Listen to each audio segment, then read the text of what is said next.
Mental health is like if you are healthy and for mentally to be mentally means health, what to say. हुशार हुआ, खूप मोठा हो आणि मन म्हणजे काय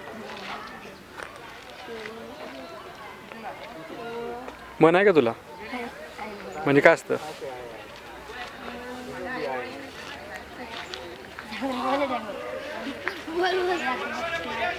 बोल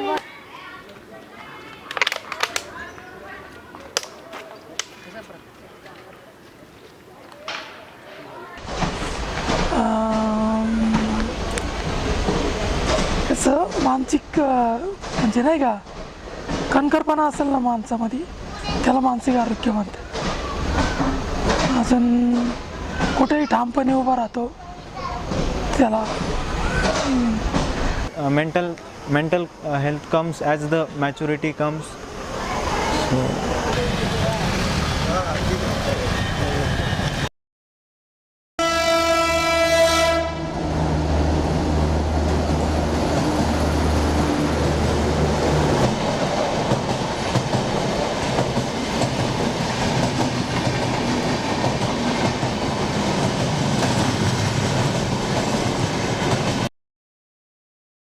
मानसिक आरोग्य हा खूप वर्ष समाजामध्ये दुर्लक्षित राहिलेला प्रश्न आहे. शरीर आजारी पडतं हे आपल्याला माहीत असतं, परंतु मन आजारी पडतं याच्याविषयी समाजामध्ये खूप गैरसमज आहे. अचानक एखादा माणूस वेगळं वागायला लागलं तर आपल्या समाजात अजूनही देखील त्याला काहीतरी बाहेरचं झालेलं आहे, भूतबाधा झालेली आहे अशा नजरेने त्या व्यक्तीकडे बघितलं जातं. परंतु अशा वेळेला आपण हे समजून घ्यायला पाहिजे की त्या माणसाचं मन आजारी पडलेलं असतं आणि जसे शरीराचे आजार कुणालाही होऊ शकतात तसे मनाचे आजार देखील कुणालाही होऊ शकतात. जागतिक आरोग्य संघटना तर असं म्हणते की समाजातल्या जवळजवळ 10% लोकांना त्यांच्या आयुष्यात कधी ना कधीतरी सौम्य किंवा तीव्र मानसिक आजारांनी ग्रासलं जातं. याचा अर्थ 100 10 लोकांना जर हा आजार कधीतरी होत असेल तर त्याच्याविषयी खूप मोठ्या प्रमाणात समाजात माहिती पाहिजे. पण त्याच्यामध्ये माहितीऐवजी गैरसमजच समाजात मानसिक आजारांच्या विषयी खूप मोठ्या प्रमाणामध्ये आहेत. एका बाजूला गैरसमज आहेत आणि दुसऱ्या बाजूला कलंकाची भावना आहे की आपल्याला मानसिक आजार झाला म्हणजे आपण मनोरुग्ण झालो का, आपण वेडे झालो का. मानसिक आजाराच्या तज्ञाकडे जायला देखील लोक टाळाटाळ करतात. यामुळे या क्षेत्रामध्ये प्रबोधनाची प्रचंड मोठी गरज आहे. जर लोकांना योग्य वेळी कळलं की मन आजारी पडू शकतं आणि आता त्याला प्रभावी उपचार उपलब्ध आहेत आणि जर योग्य वेळी प्रभावी उपचार घेतले तर हे सगळं बरं होऊ शकतं. सामान्य माणसासारखं मानसिकदृष्ट्या आजारी झालेली व्यक्ती देखील नॉर्मल आयुष्य जगू शकते. हा संदेश जर लोकांच्या पर्यंत पोहोचला तर कितीतरी फरक या क्षेत्रामध्ये पडू शकतो. मानसिक आजार जे होतात लोकांमध्ये किंवा मानसिक आरोग्याच्या ज्या समस्या असतात तर त्या आपल्यापर्यंत का पोहोचत नाही, तर त्यात सगळ्यात महत्त्वाचा पार्ट जो असतो तो म्हणजे त्याच्याबद्दलचा अवेअरनेस किंवा त्याच्याबद्दलची माहिती ही सर्वसामान्य लोकांमध्ये म्हणा किंवा गरिबांमध्ये म्हटलं तरी चालेल किंवा अति जे उच्च शिक्षित लोक जरी म्हटले तरी ह्या लोकांमध्ये सर्वांमध्येच ह्याच्याबद्दलची माहिती खूपच कमी आहे. तर आपण बऱ्याचदा बघतो की ज्या वेळेला एखादा माणूस रस्त्यावर दगड मारायला लागतो किंवा काहीतरी विचित्र गोष्टी गोळा करायला लागतो, कपडे वगैरे गोळा करतोय किंवा विवस्त्र फिरायला लागतो, त्यावेळेस आपल्याला वाटतं की हा वेडा झालाय किंवा त्याच्या डोक्यात चक्कर पडलंय. परंतु आपण जर आपल्या आजूबाजूला जरी बघितलं, आपल्या घरामध्ये सुद्धा काही लोक अशी असतात ते की खूप प्रमाणापेक्षा जास्त चिडचिड करत असतात किंवा उगाचच छोट्या छोट्या गोष्टींवरनं जास्त रागवणं अशा गोष्टी सुरू होतात किंवा काही लोकांमध्ये खूप जास्त प्रमाणात व्यसन असतं. तर अशा बऱ्याचशा गोष्टी असतात त्या मानसिक आजाराकडे वळालेल्या असतात, परंतु आपण त्याच्याकडे कधी त्या दृष्टीनं बघितलेलं नसतं कारण की आपल्याला त्याबद्दल माहितीच नसते. तर आता याच्यामध्ये काय महत्त्वाचं काय असतं तर अवेअरनेस सगळ्यात कमी आहे. याच्याबद्दल मानसिक आरोग्याबद्दलचा अवेअरनेस खूपच कमी प्रमाणात आहे. म्हणजे काय होतं की ज्या वेळेला समजा एखादा पेशंट आहे आमच्याकडे ज्या वेळेला येतो त्यावेळेस तो बऱ्याच ठिकाणी जाऊन आलेला असतो. बऱ्याच ठिकाणी म्हणजे की हॉस्पिटल म्हणण्यापेक्षा एखाद्या बाबाकडे किंवा एखाद्या महाराजाकडे तो गेलेला असतो किंवा काही ठिकाणी त्यानं जाऊन एखाद्या मंदिरात किंवा एखाद्या मस्जिदमध्ये तो खूप दिवस थांबलेला असतो. अशी लोकांची श्रद्धा असते की आपण त्या ठिकाणी थांबलो तर आपला आजार बरा होईल किंवा आपल्याला जे काही संशय येतात किंवा आपल्याला जे काही भास होत आहेत किंवा आपल्याला जे काही आता विचित्रपणा आपल्यावर वाटतोय तो सगळा आपल्याला वाटतो की तो एखाद्या ठिकाणी गेलो आपण अशा ठिकाणी जाऊन आलो तर आपलं बरं होईल असं वाटतं. परंतु हा जो मानसिक आजाराचा जो प्रकार असतो तो अशा बऱ्याचशा गोष्टींमुळे वाढतो आणि तो सगळ्यात जास्त प्रॉब्लेमॅटिक होऊन जातो. आणि ज्यावेळेस पेशंट आपल्याकडे येतो त्यावेळेला त्यालाही कल्पना नसते की त्याला काय झालेलं असतं, घरच्यांनाही नक्की माहीत नसतं की त्याला काय झालेलं आहे. तर हा जो प्रॉब्लेम आहे तो व्यवस्थित होण्यासाठी, ह्या सगळ्या गोष्टी होण्यासाठी अवेअरनेस जी गोष्ट आहे ती सगळ्यात महत्त्वाची आहे. त्यानंतर दुसरी गोष्ट म्हणजे की मानसिक आजार एखाद्या व्यक्तीला झाला आहे आपल्या आजूबाजूच्या लोकांमध्ये, आपल्या नातेवाईकांमध्ये, तरीसुद्धा काही लोकांना जरी लक्षात आलं की माझ्या घरच्यांना किंवा माझ्या नातेवाईकांना मानसिक आजार काहीतरी आहे, परंतु त्याबद्दल बाहेर बोललं जात नाही. कारण की त्याच्याबद्दलचं एक स्टिग्मा ज्याला आपण म्हणतो, तर तो एक प्रकार आहे की ज्याच्यामुळे लोक बाहेर येत नाही किंवा स्वतःहून येऊन सांगत नाही की माझा हा व्यक्ती आहे माझ्या घरातला, त्याला काहीतरी मानसिक आजार झालेला आहे. मग त्या गोष्टी लपून ठेवल्या जातात, नंतर मग त्याचं रूपांतर काहीतरी खूप व्हायलेंट प्रमाणात, खूप जास्त प्रमाणात होतं आणि मग ते बाहेर पडतं आणि ते आणखीच विद्रूप होऊन बाहेर पडतं. So it's very important to actually pay attention to your child's mental health also. It's not just the child's physical health that matters. A lot of parents actually spend great time and plus energy and money on the child's physical health. But unfortunately, they don't spend as much time in terms of investing in their mental health. So why does mental health become important for children? First of all, they can experience the same level of emotional disturbance that an adult can. Okay? And if this emotional disturbance is not cleared at the right time, it may happen that the child continues to go through the anxiety and depression, and when they become older, even teenagers, they are going to land into some sort of problem. Secondly, it does affect your child's personality. If you want your child to actually have a very healthy and rounded personality, I think it's very important to pay attention to their psychological makeup also, because that is where everything in terms of the child's inner resources lie, and how your child is going to face all those difficulties in his life or her life is going to depend on that. So I think mental health is very important. Whatever we think, whatever we behave, everything we have, something like a fear, a happiness, or anxiety, and everything.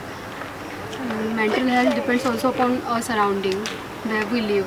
The people around us also affect us. Mental health is your peace, state of mind, whatever, good, bad. जे सानिध्य, संस्कार, आपलं मन जे सांगतं ते आपण करतो. आपला जो काम आपण करतोय त्या कामात आपल्याला पूर्ण समाधान मिळणं, याला मानसिक आरोग्य असं म्हणता येईल. चालकाचं म्हणजे कसं आहे माहिती आहे का, त्याची मनस्थिती मुळात खराब व्हायला कारण म्हणजे प्रत्येक पावलोगणीच त्याला शिव्या देणारे भेटतात. त्यानं चालायचं तरी कसं काय, हे मोठं वाहन असतं, छोटे गाडीवाले समजून घेत नाही काय. मनाचं आरोग्य म्हणजे ज्या माणसाला रात्री अंथरुणावर पडल्या 5 मिनिटात झोप लागते ना, त्याच्या मनाचं आरोग्य उत्तम. मनाचं आरोग्य याविषयी माझी कल्पना अशी आहे की सतत मनाच्या ज्या वेगवेगळ्या अवस्थातून जात असतो आपण, त्याच्यावर आपलं लक्ष पाहिजे, एकाग्रता पाहिजे. कारण मन हे क्षणात भविष्यात जातं, भूतकाळात जातं, वर्तमानात असतं. त्याच्या ज्या काही वेगवेगळ्या आंदोलनं आहेत, ती आंदोलनं आणि त्या आंदोलनांवर लक्ष ठेवता आलं पाहिजे. त्याला मी म्हणतो अखंड सावधान असलं पाहिजे. आणि ही सावधानता म्हणजे अवेअरनेस कॉन्स्टंट ठेवण्याचा प्रयत्न करणं म्हणजे मेंटल हेल्थ जपण्याचा प्रयत्न करणं असं मी म्हणतो. मेंटल हेल्थ किंवा मानसिक आरोग्य ही अशी कुठली स्थितिस्थापक गोष्ट नाही आहे, ती कॉन्स्टंट गोष्ट नाही आहे, तर ती कॉन्स्टंट एफर्ट आहेत, सतत करायचे प्रयत्न आहेत, क्षणोक्षणी करायचे प्रयत्न आहेत. आणि हे करत असताना स्वतःचा आत्मविश्वास कुठल्याही परिस्थितीत ढळू न देण्याचा प्रयत्न करणं म्हणजे मेंटल हेल्थचा दुसरा आयाम आहे. कधी कधी असं होतं की माणूस नर्वस होतो, काही वेळेला असं होतं की आपल्या घटना घडतात, आपल्या इच्छेविरुद्ध घडतात, काही वेळेला आपल्या इच्छेला अनुसरून घडतात. आनंद होतो किंवा दुःख होतं, आपण डिप्रेशनमध्ये जातो किंवा खूप आनंदी होतो. त्या परिस्थितीमध्ये आपला कॉन्शियस सातत्याने शांत ठेवणं आणि प्रसंग किंवा व्यक्ती, घटना परिस्थिती जशी आहे तशी बघता येणं, ही क्षमता आपल्यामध्ये सातत्याने आणत राहण्याचा प्रयत्न करणं म्हणजे मानसिक आरोग्य. भरलेला असतो, पण हा त्याचा डिल्युजन असतो, म्हणजे फॉल्स बट फिक्स्ड बिलीफ. आणि हे आपण त्याला कितीही समजावून सांगितलं की अरे असं काहीही होणार नाही आहे, तर त्याला ते पटत नाही. कारण त्याच्या आजाराचं हे खूप मोठं सिम्पटम आहे. हॅल्युसिनेशन्स अँड डिल्युजन्स ही अगदी स्किझोफ्रेनियाची खूप मोठी सिम्पटम्स आहेत. हां, तर अशा प्रकारे वेगवेगळे अजून बरेच सिम्पटम्स आहेत. ॲग्रेसिव्हनेस असतो, चिडचिडेपणा असतो, समाजात न मिसळणं असतं. सर्वसाधारण सगळे जे मानसिक आजार आहेत त्याची काही कॉमन लक्षणं जर काढायची झाली, म्हणजे त्याच्यामध्ये न्यूरोसिस, सायकोसिस आपण बाजूला ठेवूया, सगळे आजार सर्वसाधारणपणे त्याच्यामध्ये सोशल विड्रॉवल हे एक मोठं सिम्पटम असतं. क्वचितच एखाद्या व्यक्तीच्या बाबतीत हे दिसणार नाही, पण बहुतेक सगळ्यांच्या बाबतीत सोशल विड्रॉवल हे खूप मोठं सिम्पटम असतं. मधून येणारा ॲग्रेसिव्हनेस पण असतो. त्याच्यानंतर काही प्रमाणात एन्झायटी असते, फोबिया पण असू शकतो. आता एन्झायटी जर म्हटलं तर एन्झायटी प्रत्येकालाच असते, पण ही काळजी सर्वसाधारण नसते. ह्याचं कारण खूप टोकाला जाऊन ही काळजी केलेली असते. हा एक भाग. दुसरं, एखाद्याची नॉर्मल काळजी जी असते ती कशी असते, तात्पुरती, त्या कामापुरती वाटते, ते कारण नाहीसं झालं की ती काळजी निघून जाते, ती टिकत नाही. परंतु मेंटल इलनेसच्या बाबतीत वाटणारी काळजी किंवा सगळीच दिसणारी लक्षणं ही महिनाभर सातत्याने दिसत आहेत, 2 महिने सातत्याने दिसत आहेत, 6 महिने सातत्याने दिसत आहेत म्हटल्यानंतर नक्की त्याच्याकडे लक्ष द्यायला पाहिजे.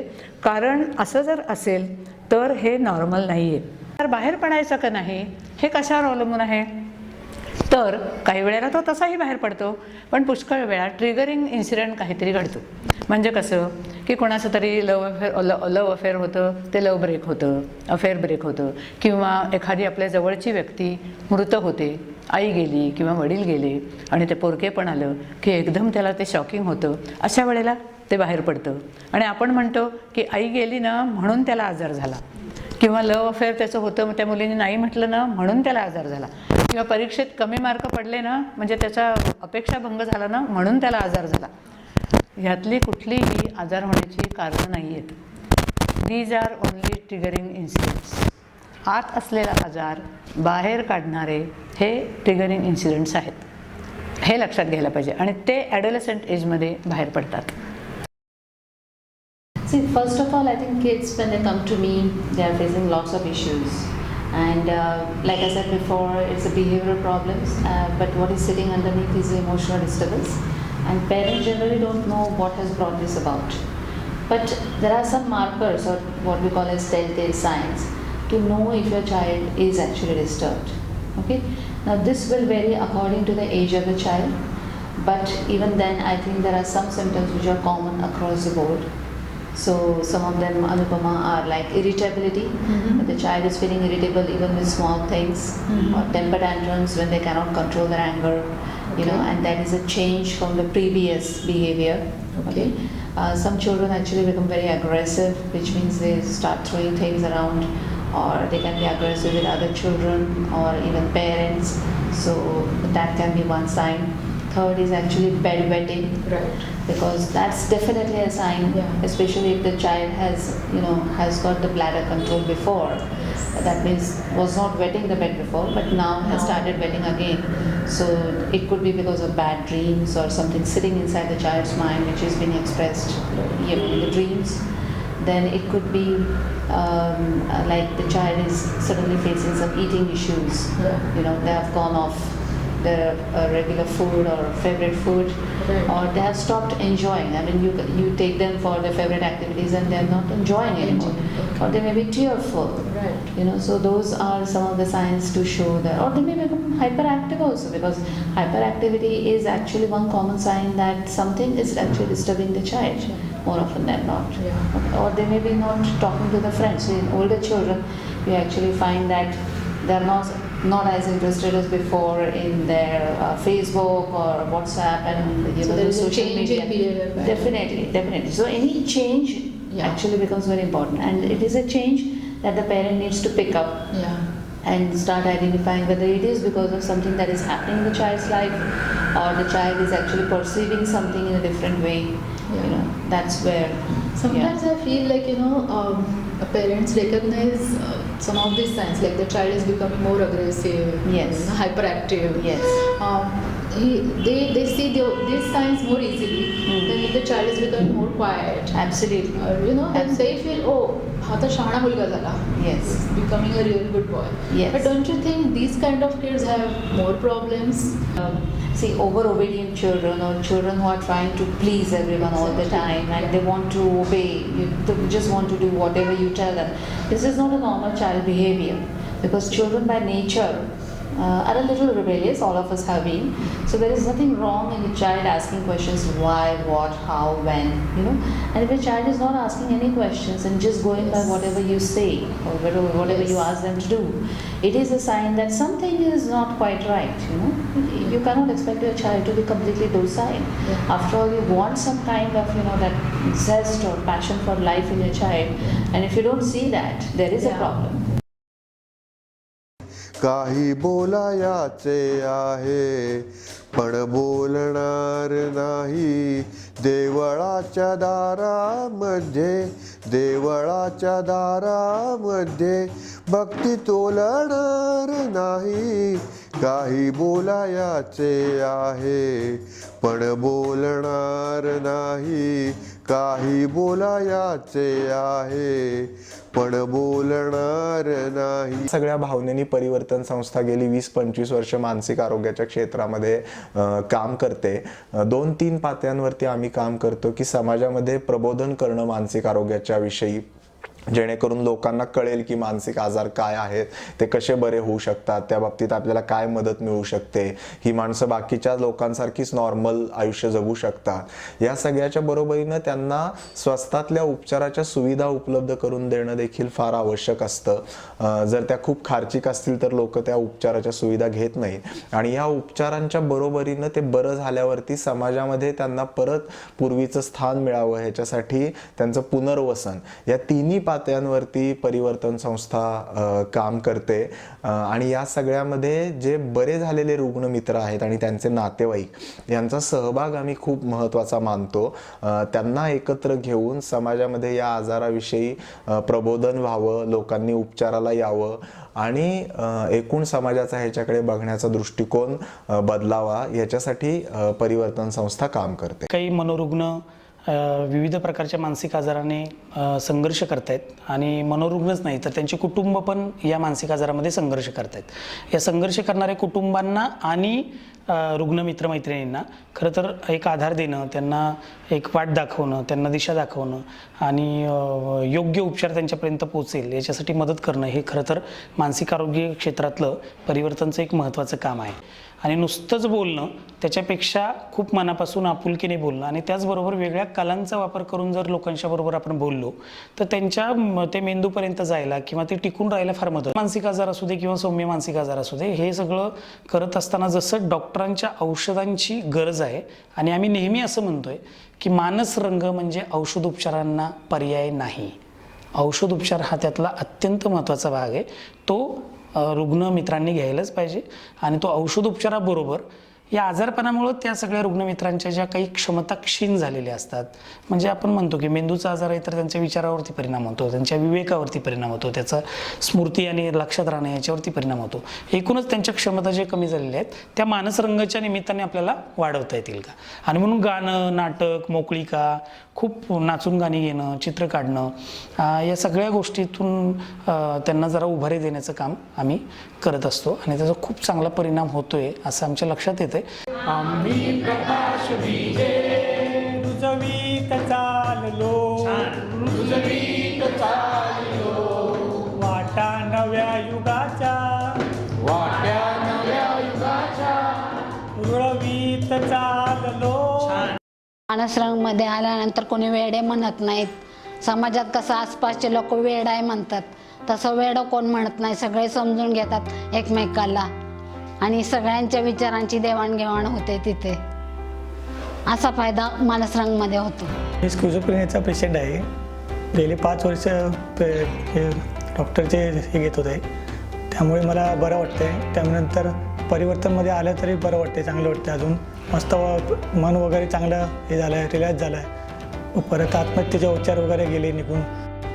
रंग म्हणजे एक प्रकारची इथे मानसिक आजारांची जी लढाईची जी लोकांची जी इच्छा आहे त्या ठिकाणी या स्टेजवर किंवा या प्लॅटफॉर्मवर लोकांना एक बळ मिळतं आणि त्या बळ मिळण्यामुळे आठवडा किंवा महिना किंवा वर्ष जी आयुष्यातली आहेत ती सुरळीतपणे जातात. हा या ग्रुपचा मोठा फायदा आहे असं मला माझ्या पर्सनॅलिटीमध्ये बरेच बदल झालेले आहेत आणि माझ्या घरांच्या लोकांशी जो संबंध आहे तो जास्त जवळीक झालेला आहे आणि काही अशा गोष्टी आहेत ज्या मानसरंगमध्ये शिकायला भेटतात, जशा संगीत किंवा चार लोकांमध्ये माणसाने कसं एकमेकाशी आपले विचार आदान प्रदान करावे. अमृता सोडकर, मला हा आजार झालेला आहे. मी 11 वर्षाची असताना तेव्हा 2005 साल सुरू होतं, तेव्हापासून हा आजार सुरू आहे. गेले 12 वर्ष झाले हे आजार आहे. मी डॉक्टरच्या मताप्रमाणे आणि खरे मॅडमकडे कॉम्प्युटरचा 1 आठवडा कोर्स पण केला आहे. तो पण मला असं म्हणजे जसं मला अनुभव असं त्यांनी शिकवलं, मला त्यांच्याकडे मला शिकता आलं. ते आता पुढच्या वर्षी येणार आहेत, त्याच्याकडे ते शिकायचं की त्यांनी बघेन मी आहे. पण त्याच्यापेक्षा जास्त मला असं सांगावं लागेल की मी आता जागरूक पेशंट आहे. कारण जेव्हा मला मी आजाराने त्रासलेले आहे हे कळालं, तेव्हा मी हा आजार ॲक्सेप्टच करायला तयार नव्हते. पण मग परिवर्तनमधल्या उर्मिलाताई मला समजवायला आल्या, त्यांनी मला मार्गदर्शन केलं आणि त्याच्यातून मला कळालं की हा आजार आपण बरा करू शकतो, त्याच्यातनं आपण वे आउट काढू शकतो आणि चांगले नागरिक म्हणून सुद्धा जगू शकतो. आजारी पडल्यासारखं असतं आणि कुटुंबाला सुद्धा सपोर्टची गरज असते. अनेक प्रकारचं डिस्क्रिमिनेशन, अनेक प्रकारचं स्टिग्मा, आपण ज्याला भेदभाव आणि कलंक म्हणतो, असं कुठेही असो, शहरामध्ये असो गावामध्ये असो, या आजारांच्या भोवती एक कलंक आहे आणि त्यातनं कुटुंबांना पण फार नकोसं वाटतं हे सगळं. आणि त्यातनं खूप त्रासलेली कुटुंबं असतात, खूप असहाय्य झालेली, असुरक्षित झालेली, एकटी पडलेली कुटुंबं असतात. हे सगळ्यांना एक आधाराची जागा पाहिजे आणि त्या आधाराच्या जागेसाठी हा खरं तर आधार गट आहे. सगळ्यांनी एकत्र यावं, आपल्या अनुभवांची देवाणघेवाण करावी, गाणी म्हणावी, चित्र काढावी, आजाराविषयी नवीन काही असेल तर समजावून घ्यावं, आजाराची तांत्रिक माहिती समजावून घ्यावी आणि ते करता करता आपल्या आजाराशी संघर्ष करण्यात त्यांना ते बळ मिळेल. मला जेव्हा माझ्या मुलीबद्दल ह्या आजाराबद्दल कळलं तेव्हा थोडं म्हणजे भीती वाटली आणि ह्याला अशी कसं टॅकल करायचं हे कळत नव्हतं आणि एखादा सपोर्ट ग्रुप असावा. आमच्याबरोबर डॉक्टर तर असतीलच तिला बरं करण्याकरता, पण एक परिवर्तनमध्ये अशी सशक्त टीम आहे की जी आम्हाला तर आधार देईल आणि तिला पण आधार देईल.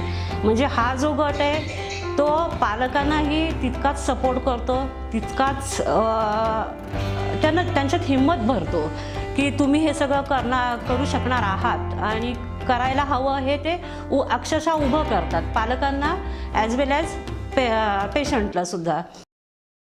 She was quite worried, like why it is happening at the age of 8. Yes.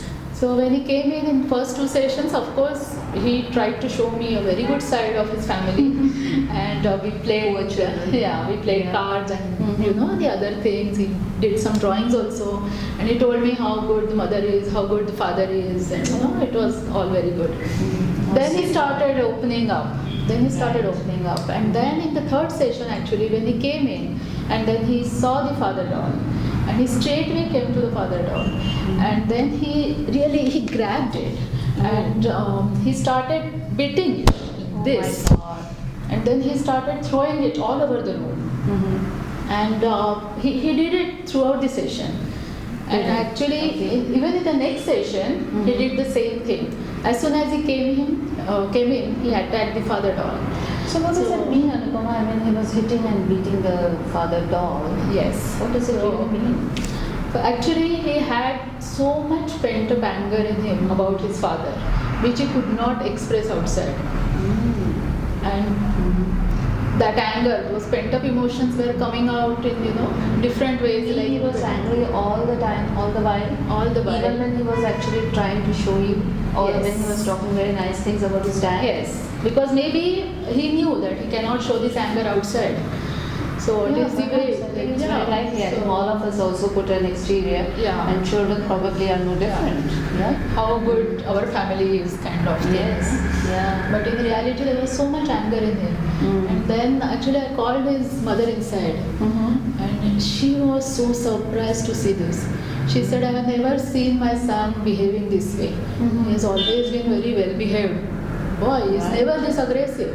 Okay. And at the end of that session, actually, he threw that doll on our cupboard, and he said, "Ki, don't you dare." And after that, he became so calm. Anupama, have you ever seen a child who may have been unfortunately being, abused, and by that I mean sexually abused? Yes. We have come across many kids, unfortunately, who have been sexually abused, and in our society, not many people recognize that they have been abused, so they are neglected, and the kids also are very fearful of telling about their experiences. Absolutely. So again, through play therapy, they express and they tell us what is happening to them. So they, I'll give you one example of this 10-year-old Yes, girl. yes. Yeah. This is a drawing that she made, isn't Yeah, this is a drawing. This is just one of the drawings we are showing here. And she was sexually abused by her foster father. And if you can see this drawing, this is not a normal drawing for a 10-year-old. And you can see many indications where she is showing that, what happened to her. She did not like it. And if you see, she drew her face and then she had scratched it. So that shows that she has so much low disgust about herself. Absolutely. Yeah. And then there are no hands, there are no legs, so no control over what is happening. So, the child's drawing can tell us so much about what is happening to her. And in this drawing, she has shown maybe two figures. One is her, isn't it? Yeah. This figure clearly shows what has been happening to her. She has drawn two figures. This is her and this is her foster father. And as you can see, she's lying down and he is standing next to her. So that also that indicates so many things. Yes, and we did come to know afterwards that this child was being molested. Right? Yes. But fortunately, she's out of that foster home now. Yeah, and then she has been placed. I think this came from an adoption agency. Adoption Now agency. she's been So, in good hands. Yeah. Right. Yeah. Thank you. की ह्या आजारांच्या विषयी stigma असतो. जेव्हा अंधश्रद्धा थोड्याफार बाजूला होतात तेव्हा बऱ्यापैकी स्टिग्मा कमी होतो. अंधश्रद्धा बाजूला झाल्या त्यांना एकदा कळलं की याची कारणं काय आहेत. याची कारणं अंधश्रद्धेत नाही आहेत किंवा तुमची मिसकन्सेप्शन्स मगाशी सांगितली त्याच्यात नाही आहेत किंवा असं काही होणं हा तुमचा चॉईस नाही आहे. म्हणजेच काय की आपल्याकडे नशिबाने हा आजार आलेला आहे, आपल्याला चॉईस नाही आहे. फेट हा जो प्रकार असतो त्यामुळे हा आजार आलेला आहे. पण हा आजार येण्यामध्ये त्या कुटुंबातल्या कोणाचाही दोष नाही आहे किंवा ज्याला आजार झाला आहे त्याचाही काही दोष नाही आहे.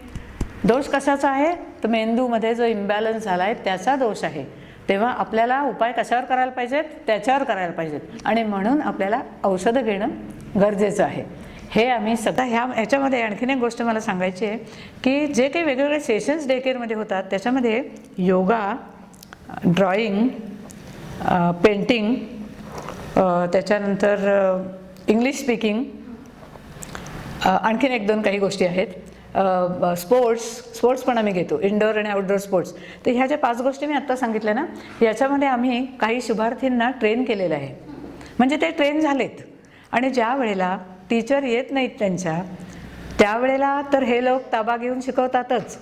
पण आता आम्ही त्यांच्यावर 1 तास आठवड्यातला 1 तास प्रत्येकाला दिलेला आहे की आज इंग्लिश स्पीकिंगचा तास रिचा घेणार आहे किंवा आज पेंटिंगचा क्लास स्वाती घेणार आहे किंवा आनंद घेणार आहे, आज योगाचा क्लास माधुरी घेणार आहे. तर त्यांच्यावर आम्ही हे सोपवतो आणि नुसतं सोपवत नाही तर त्याचे आम्ही त्यांना पैसे देतो, काहीतरी रेम्युनरेशन म्हणून त्यांना आम्ही पैसे देतो आणि त्यांना सांगतो की बघा दर महिन्याला तुम्ही पैसे मिळवताय. कशावर मिळवताय? स्वतः तुम्ही काहीतरी कष्ट करताय त्याच्यावर पैसे मिळवता. इथे त्यांचा सेल्फ एस्टीम वाढतो आणि मग कॉन्फिडन्स वाढला. इथे त्यांना आम्ही सांगतो की असे क्लास तुम्ही घरी पण घेऊ शकता. आमच्याकडच्या एका मुलीला आम्ही एका ब्युटी पार्लरमध्ये पाठवतो, कारण तिला आवड आहे त्याची. आता झाले त्याला 4-5 महिने झाले. आता तिला भुवया करता येतात, हेअर कट करता येतात किंवा फेशियल वगैरे प्रकार करता येतात. तिला ती आली की आम्ही रोज ती येते इथे, सुरुवातीच्या काही ॲक्टिव्हिटीज करते आणि मग साधारण तिला आम्ही 11:30च्या सुमाराला पार्लर आमच्या इथे जवळच आहे, माहितीचं ओळखीची आहे ती व्यक्ती. तिला सांगितलं आहे आम्ही की यांचे थोडेसे मूड्स असतात ते सांभाळून तुम्ही करा. तर ती येते तिथे जाते, 2 तास काम करते त्यांच्याबरोबर. तिला माहिती होते सगळी, वहीमध्ये लिहून पण घेते. आल्यावर आम्ही तिला विचारतो, आल्यावर ते डबा खाते, सगळ्या मुलांचे खाऊन झालेले असतात तोपर्यंत. आज काय शिकवलं, मग ते सांगते. आज ना नुसतं फेशियल झालं, आज अमुक झालं तमुक झालं, मग माझं करशील का तू एका दिवशी फेशियल. म्हणजे तिला ना बरं वाटतं की म्हणजे आपल्याला येते काहीतरी, आपण करू शकतो. केवढं मोठं आहे ना हे, की ज्याचा पूर्ण कॉन्फिडन्सच लूज झाला होता, ज्याला वाटत होतं की आपण म्हणजे कोणी नाही, आपण नगण्य आहोत, आपल्या या जगात काही किंमत नाही, त्या व्यक्तीला आता वाटायला लागलं आहे की अरे आपल्यालाही किंमत आहे. 4 चौघांसारखं काम आपणही करू शकतो, 4 चौघांसारखी मिळकत आपलीही असू शकते, कष्ट आपणही करू शकतो, असा त्यांचा कॉन्फिडन्स वाढतो. आणि असं करत करत हळूहळू त्यांना आम्ही कुठल्या तरी जॉबकडे, रिहॅबिलिटेशनच्या दृष्टीने आम्ही प्रयत्न करत असतो. तसंच रिलॅक्स होण्यासाठी बस आराम, दुसरं काय नाही. वेळ भेटला तसा आराम करतो. बस सुट्टी भेटली घरी जाणं आणि घरून सकाळी ड्यूटीला येणं. डिस्टर्ब हो जाता है वो, फिर ऐसे सिचुएशंस में उसे जिन लोगों के साथ बात करना पसंद है, फ्रेंड्स वगैरह, उनके साथ टाइम स्पेंड करना चाहिए. जो हॉबीज़ है उनकी, उनमें थोड़ा इन्वॉल्व हो जाना चाहिए, या फिर छोटी छोटी चीज़ों में नहीं, कैसी चीज़ों में बस हॅपीनेस ढूंढनी चाहिए. बस काय नाही, मन निरोगी पाहिजे, बाकी काय. अशुद्ध विचार नको, चांगले विचार पाहिजे. जे योग्य वाटतं त्याप्रमाणे आपण वागतो, त्याला मानसिक आरोग्य. मनातलं सांगावं, कुणापाशी तरी रिकामं करावं असं मला वाटतं. रोजाना जो कारोबार करते वो कारोबार करने में अपना दिल लगता है. तुमचं मन निर्मळ ठेवणं तुमच्या हातामध्ये असतं. त्याच्यासाठी तुमच्याकडं प्रामाणिकपणा पाहिजे. प्रामाणिकपणा असेल तर तुम्हाला ना तुमच्या दुःखाचा परिणाम तुमच्यावर होईल ना सुखाचा परिणाम होईल. घरातली संपत्ती चांगली पाहिजे, त्याविषयी म्हणजे संपत्ती चांगली राहिली की मन चांगलंच राहतं. मुलं चांगले पाहिजे, लेकरं चांगले पाहिजे, संतती संपत्ती दोन्ही चांगले पाहिजे. टाइम टू टाइम जेवणे, डोकं शांत ठेवणे.